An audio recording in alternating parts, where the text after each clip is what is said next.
नमस्कार दोस्तों, जब हम स्टॉक मार्केट में इन्वेस्टमेंट करते हैं तो फिर हमें लॉस होता है। फिर हम सोचते हैं कि ये पैसा कहाँ जाता है, और जब हमें स्टॉक मार्केट में प्रॉफिट होता है तो फिर हम सोचते हैं कि यह पैसा कहाँ से आता है। जब हम चेस खेलते हैं तो इसमें से एक प्लेयर हारता है और दूसरा प्लेयर जीतता है। इससे कहते हैं जीरो सम गेम। मानो जैसा कि वर्ल्ड कप चल रहा है और किसी मैच में भारत जीत जाता है, इसका मतलब है कि अपोजिट वाली टीम हार गई है। इसे कहते हैं जीरो सम गेम, यानी एक ही जीत पर दूसरे की हार है।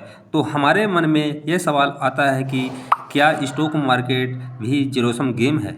यानी स्टॉक मार्केट में हमें प्रॉफिट हुआ तो क्या किसी का लॉस हुआ होगा?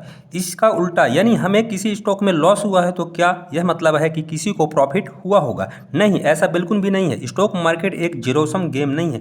तो अगर stock market zero sum game नहीं है तो फिर किसी बंदे को प्रॉफिट होता है तो वह पैसा कहाँ से आता है? जिसे हमने देखा जीरो सम गेम में जो लोग हारते हैं उनका पैसा जीतने वाले के पास में जाता है, लेकिन यहाँ पर ऐसा नहीं हो रहा है। जिन लोगों को स्टॉक मार्केट में लॉस हो रहा है उनका पैसा विनर के पास यानी प्रॉफिट वाले के पास नहीं जा रहा है। तो फिर यह पैसा कहाँ जाता है? तो यह स्टॉक मार्केट का कुछ बेसिक समझने होंगे। Wealth is created, it is not zero sum game. Wealth create होती है, वह जीरो सम गेम नहीं होती है।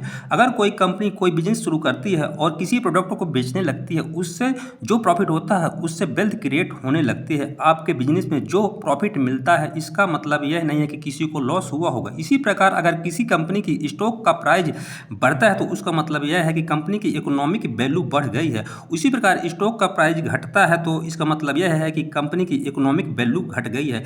अब इसको हम एग्जाम्पल के माध्यम से समझते हैं। यहाँ पर अमेजोन के शेयर का प्राइस 2026 में जो कि $35 के आसपास था, जो कि बढ़ते बढ़ते $100, $500, $700 और $1000, $2000 के करीब हो चुका है। तो आप देख सकते हैं कि लंबे समय में अमेजोन के शेयर का प्राइस लगातार बढ़ रहा है, यानी कि 15 सालों से जिन इन्वेस्टर ने इन्वेस्टमेंट किया होगा तो उनका प्रॉफिट हुआ होगा। इसका मतलब यह नहीं है कि किसी को यहाँ पर लॉस हुआ होगा। प्रॉफिट उन्हें हुआ है क्योंकि अमेजोन ने जो बिजनेस किया है, फोकस किया है, अच्छी तरह से उसको किया है। और पहले जो कि 10 से 15 सालों में अमेजोन ने काफ़ी अच्छे से अपना बिजनेस को ग्रो किया है। इसके कारण चलते अमेजोन के यहाँ पर वेल्थ क्रिएट हुई है, जिसके कारण अमेजोन के शेयर का प्राइस बढ़ा है, इकोनॉमी वैल्यू बढ़ गई है।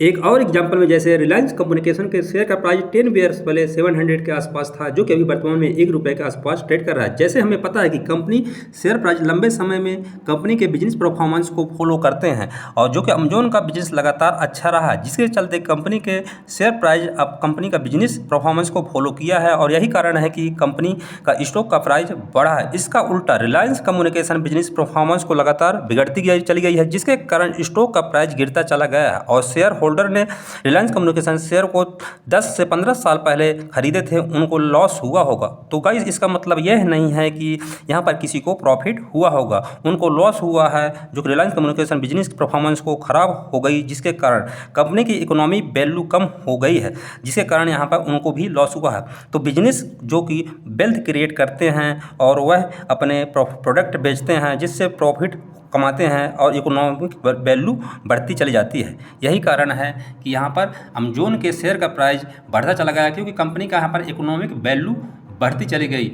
और यही कारण है कि stock market zero sum game नहीं है, लेकिन derivative market zero sum game है। Future and option zero sum game के अंदर आता है, क्योंकि यहाँ पर एक को प्रॉफिट होता है तो एक को लॉस होता है। आई होप कि गाइस आपको यह वीडियो अच्छे से समझ में आया होगा। धन्यवाद।